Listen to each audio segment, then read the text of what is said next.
জননেতা আবুল কালাম ভাইয়ের পক্ষে, ধানের শিশুর পক্ষে আমরা প্রচারণা করেছি। বাংলাদেশ জাতীয়তাবাদী দল বিএনপির ভারপ্রাপ্ত চেয়ারম্যান তারেক রহমান ঘোষিত রাষ্ট্র মেরামতের ৩১ দফা বাস্তবায়নের লক্ষ্যে কুমিল্লার মনোহরগঞ্জ উপজেলার ৬ নং মৈশতুয়া ইউনিয়ন স্বেচ্ছাসেবক দলের উদ্যোগে লিফলেট বিতরণ কর্মসূচি অনুষ্ঠিত হয়েছে।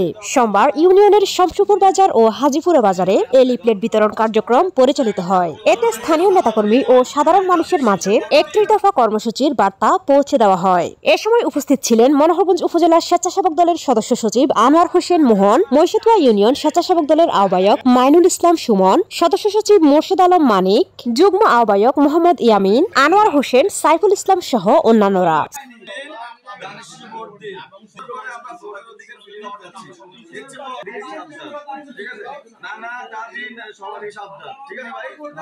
এছাড়া আরো উপস্থিত ছিলেন ২ নং ওয়ার্ড স্বেচ্ছাসেবক দলের সভাপতি ও সদস্য সচিব কামাল হোসেন সহ বিভিন্ন ইউনিয়নের নেতৃবৃন্দগণ। এ সময় নেতৃবৃন্দ বলেন, তারেক রহমানের ৩১ দফার দেশের গণতন্ত্র পুনরুদ্ধার ও জনগণের অধিকার প্রতিষ্ঠার রূপরেখা। এই দফাগুলো বাস্তবায়ন হলেই দেশের সত্যিকার জনকল্যাণমুখী সরকার প্রতিষ্ঠা হবে। লিফলেট বিতরণ শেষে নেতাকর্মীরা ঐক্যবদ্ধভাবে ভবিষ্যৎ আন্দোলন সংগ্রামে অংশগ্রহণের অঙ্গীকার ব্যক্ত করেন।